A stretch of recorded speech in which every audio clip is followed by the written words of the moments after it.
Olá, meus irmãos, graça e paz seja convosco. Olha, o que me chamou a atenção nessa lição é o título que dela foi colocado, mas eu preciso ver esse título dentro do contexto até do verso para memorizar.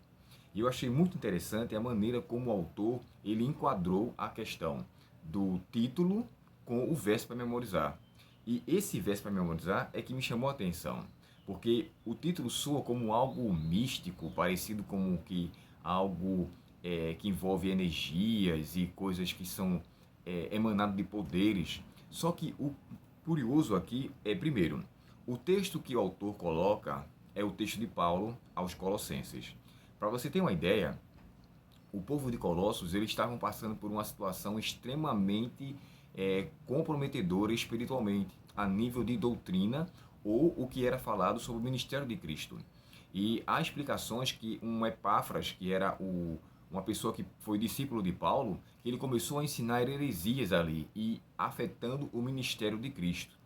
Quando esse personagem ele faz isso, Paulo então escreve essa carta para mostrar, na verdade, que o próprio Cristo, que eles tinham tido uma certa descrença de sua personalidade, eles se tornaram gnósticos, e Paulo quis mostrar que em Cristo havia a plenitude, ou seja, Cristo era completo, Cristo era o Criador de todas as coisas, nele consiste a toda a sabedoria para todas as coisas, e enfim, ele enfatiza que era através de Cristo que havia uma única forma de intermediação, e não através de anjos, como também era ensinado. Então, quando eu vejo esse título, essa energia, e vejo esse verso para memorizar, e eu quero ler com vocês esse verso, inclusive, uma tradução diferenciada que diz assim, ó: para isso é que eu também me afadigo, esforçando-me o mais que possível, segundo a sua eficácia que opera eficiente em mim. O que é que Paulo quis dizer com isso? Esse texto, essa expressão que diz aqui, ó, eficácia, vem de um termo grego que significa energeia, e energeia significa energia. Então, assim, Paulo está dizendo que ele se esforçava muito para com que essa doutrina, essa crença, essa filosofia, que ele chama até de vãs filosofias, ela era de fato, para ele teve que se esmerar bastante, se esforçar bastante para ensinar a eles e para passar o verdadeiro conceito em relação a Cristo. E nessa versão, que eu gostaria de ler com vocês, é a NVT, o texto diz assim, ó: por isso trabalho e luto com tanto esforço, ou, como foi falado, né, com energia, na dependência do seu poder que atua em mim. Agora, em meio a essa situação, eu entendi o seguinte: quando o autor colocou esse verso aqui, e o termo que ele colocou como poder é o mesmo que energeia no termo grego, e vem da expressão energia, de onde vem o poder de fato, eu entendo que o autor da lição, com o título que foi concedido, tem a ver com o grego do qual Paulo escreveu. Então, antes que alguém pensasse em alguma coisa mística, porque eu confesso que eu fiquei tentado a pensar o porquê dele ter colocado energia e não colocado poder ou outra atribuição. Mas é nesse contexto que eu encontro a maneira como Paulo descreveu essa carta aos Colossos, porque ele mostrava que ele se afadigava, e é uma coisa curiosa aqui. O afadigar-se, deixa eu ler para vocês aqui o significado do termo afadigar, que em nossa tradução é falado que e se esforça com grande empenho. Olha só, aqui diz assim, ó: afadigar tem a ver com trabalhar com esforço, labutar a ponto de exaustão. E o outro comentário, que eu acho também interessantíssimo, esse comentário aqui, ele diz assim, ó: Paulo usa esse termo com sentido de, perdão, para isso é que eu também trabalho até a exaustão, agonizando. Essa é a tradução literal da primeira parte de Paulo escrevendo aqui aos Colossenses. Ou seja, eu estou trabalhando empenhado com grande exaustão. Esse esforço, essa energia, embora venha de Deus, é algo que ele emana, que ele concede, é algo que a gente faz, que nos dá a condição de sermos, como é que eu posso dizer assim, alcançarmos a vitória. É através de algo que vem de Deus, e eu acho interessante isso, porque na lição antiga, a ilustração que se tinha era essa aqui, ó. E o que é que isso tem a ver? Você está observando que tem uma mão apontando para o sol e ele está remando contra uma maré que, pelo que parece, estava levando ele para um outro lugar. Mas sabe o que me chama a atenção? É com essa força que nós conseguimos a nossa vitória. Nós não temos força por nós mesmos. Nós simplesmente nos submetemos à vontade de Deus para que ela em nós opere a sua vontade. Por isso que o restante do verso chega a dizer assim, ó, para que opere em mim eficientemente a sua força, ou segundo a sua eficácia. Nós, irmãos, não temos nada que pode nos trazer uma vitória por nossa própria condição. Nós só submetemos a nossa vontade à vontade e à força de Deus. Como ele mesmo chegou a descrever, Paulo, né? Diga ao fraco, eu sou forte. Então, a energia que aqui é tratado, ou o tema que é tratado, tem a ver com o termo grego do que Paulo descreveu aos Colossenses para nos trazer aquela força que vem dele. E através dessa força nós possamos vencer as doutrinas contrárias, as vãs sutilezas e enobrecer a pessoa de Cristo. Na lição de sábado aqui conta-se duas experiências. Dessas duas experiências faz menção a duas pessoas, um rapaz e uma moça, que perderam os seus entes queridos. E nessa perda, um fica angustiado, lamentando, reclamando de Deus. Já o outro reconhece Deus em sua personalidade na sua vida e ele traz o perdão ou ele traz uma reconciliação com a pessoa da qual causou. Deixa eu falar uma coisa aqui para vocês. Eu perdi meu irmão, um irmão que eu tinha, ele morreu de acidente de moto. E nesse acidente, a pessoa que veio com o caminhão e bateu, não só nele, mas no meu cunhado, ele estava embriagado. Quando eu contei isso para uma pessoa evangélica, me chamou a atenção a maneira, sabe, irada que ela disse. Pois se isso fosse, irmão Abel, com o meu irmão, eu queria que quando ele fosse pego, ele fosse mutilado em vários pedaços e espalhado em todo canto, para que até o seu sepultamento fosse difícil de ser encontrado e juntar ao seu corpo. E eu percebi nisso uma pessoa com um coração muito irado. Lógico que a pessoa estava angustiada pela perda e pela injustiça de um homem alcoolizado. Mas isso não me dá o respaldo de desejar o mal à pessoa de uma tão grande ira, mostrando que, na verdade, eu estou voltado para a carne. E aqui, nesse episódio, a gente nota duas pessoas com duas situações diferentes, embora ambos tiveram as mesmas perdas. Mas olha só como cada um a viu. Na lição de domingo, irmãos, aqui tem um tema que é muito interessante, quando se chega a dizer Espírito da Verdade.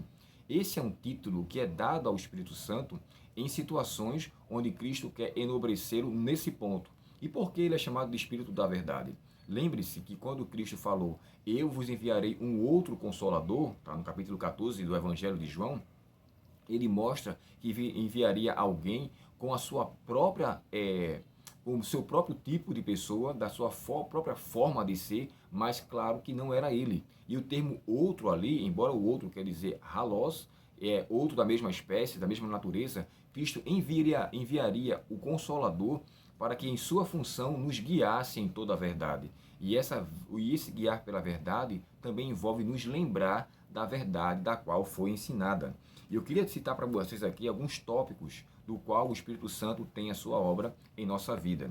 O texto que está em João, capítulo 16, verso 5 e 15, deixa eu só mostrar uma coisa para vocês. O termo outro, para o nosso português, parece ser outro, outra pessoa ou outro de uma forma generalizada. Só que a gente tem que entender que quando se parte da Bíblia, o grego do qual foi escrito, existem significações diferentes.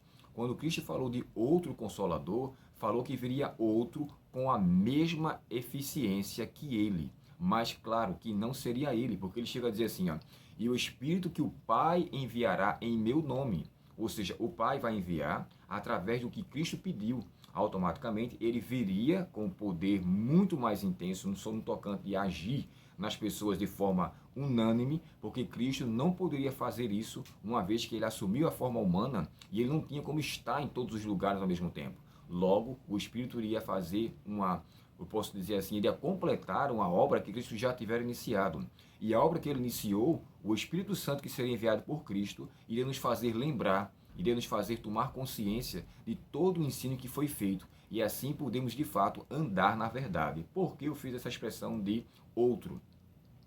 Quando Paulo chega a dizer assim aos Gálatas, mas ainda que nós, ou um anjo vindo do céu, que venha pregar um outro evangelho, né, que vem além do que eles têm pregado, seja anátema. Ali o outro é heteros, ou seja, outro diferente, outro que não é igual, outro que não tem nada a ver. É a mesma expressão de heterogêneo e homogêneo, heterossexual e homossexual. Então, assim, são coisas totalmente distintas nesse aspecto. Logo, o termo grego halos, quando Cristo faz menção ao Espírito Santo, deve ser entendido como a mesma essência, a mesma personalidade, a mesma plenitude que Cristo tinha, também como o Pai tinha. Logo, sabemos que são três pessoas da divindade agindo em funções diferentes.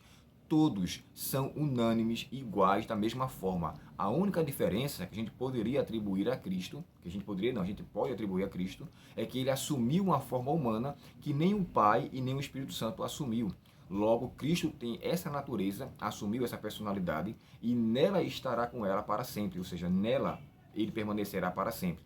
A natureza humana de Cristo nunca mais será retirada e essa natureza é uma demonstração da nossa salvação.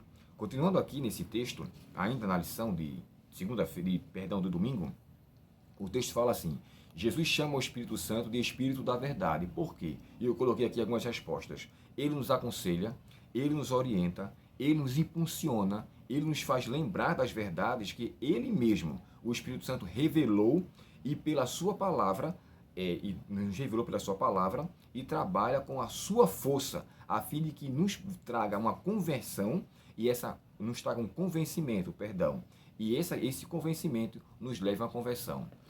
Em meio a tudo isso, a gente entende o seguinte: o Espírito Santo, ele é o autor de quase tudo. Nossa convenção, de nos convencer, de nos converter e de nos preparar.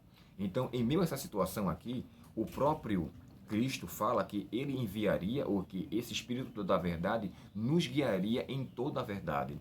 Isaías, no capítulo 30, eu acho que o verso 21, chega a dizer assim: e o teu ouvido ouvirá por detrás de ti uma voz dizendo: este é o caminho, andai, andai por ele.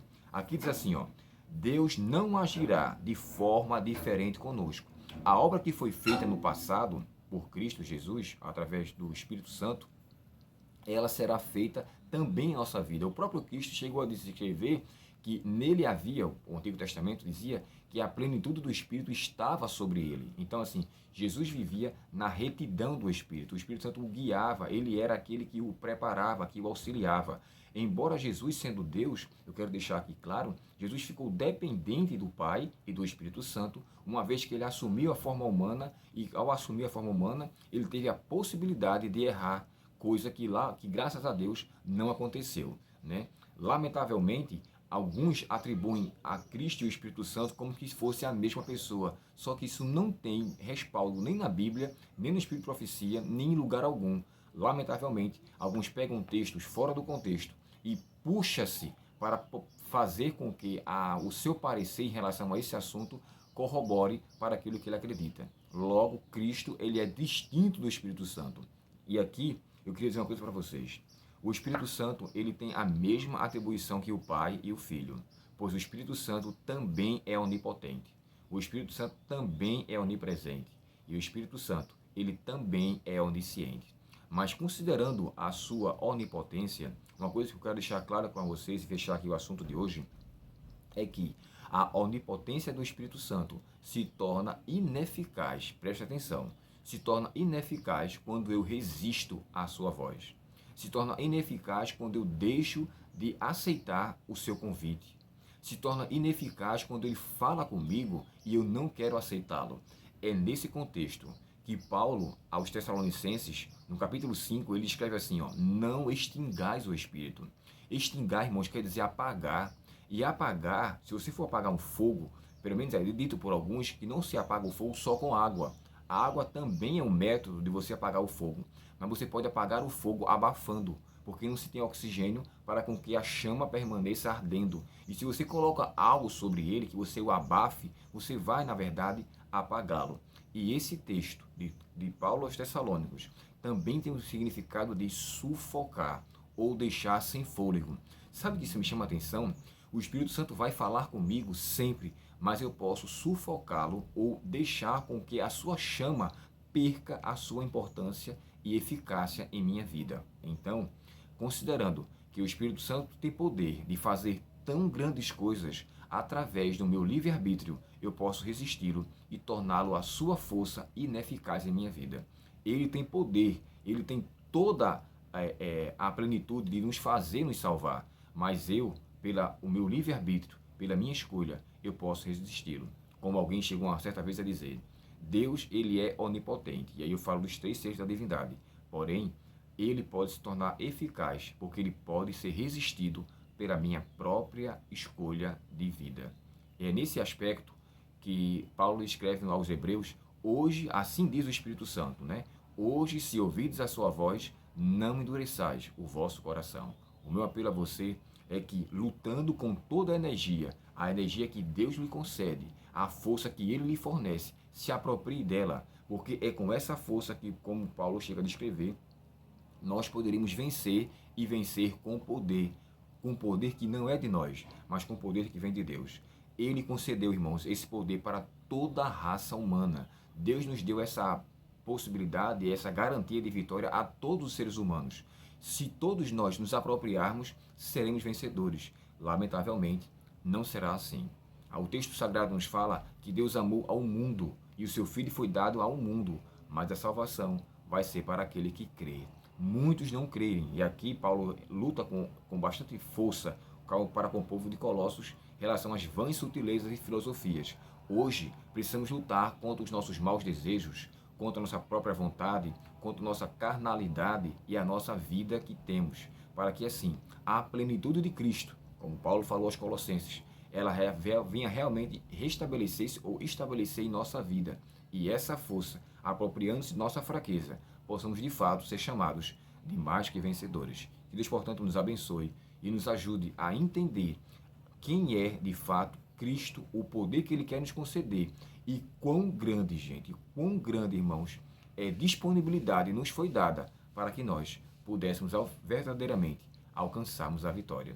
Que Deus, portanto, nos abençoe. Eu peço já aqui de antemão perdão por ter se demonstrado um tanto atrapalhado com alguns textos, mas eu precisava ser claro em relação a essas questões aqui, e talvez a ansiedade, a vontade de querer transmitir, faz com que às vezes nós falhemos nesse aspecto. Mas eu só espero que em Cristo Jesus você consiga ter entendido a mensagem que foi transmitida, de que na verdade nós temos um poder à nossa disposição para vencer as dificuldades que nós jamais conseguiríamos vencer sozinhos. Deus, portanto, nos conceda a sua graça e vamos agora pedir nessa oração que Ele nos auxilie a aceitar a disponibilidade do Espírito Santo para atuar em nossa vida. Querido Pai Celestial, obrigado, Senhor, pela certeza da Tua ajuda. Obrigado pela garantia do Teu poder sobre nós.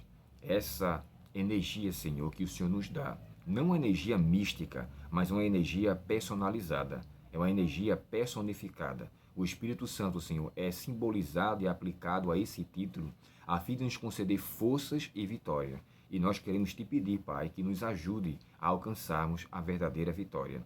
Nos perdoa por nossas fraquezas e às vezes deixarmos com que ela seja alimentada por nossas más escolhas, mas nos ajuda a escolhermos o Senhor, que com o Senhor nós verdadeiramente alcançaremos a vitória.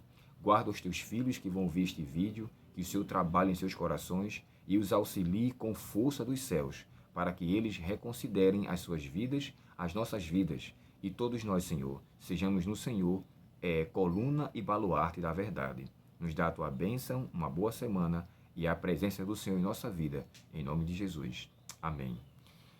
Agora, eu quero pedir a você encarecidamente que você se inscreva no nosso canal, que você ative o sininho e se o vídeo for interessante para você, compartilhe com seus irmãos. Compartilhe ao grupo da lição de escola sabatina, aonde você estiver, e que a palavra de Deus possa ser explicada e que o Espírito Santo atue em sua vida, para que o crescimento seja progressivo e todos nós cresçamos unicamente naquele que é o cabeça, a saber, Cristo Jesus. Deus abençoe você e um bom dia.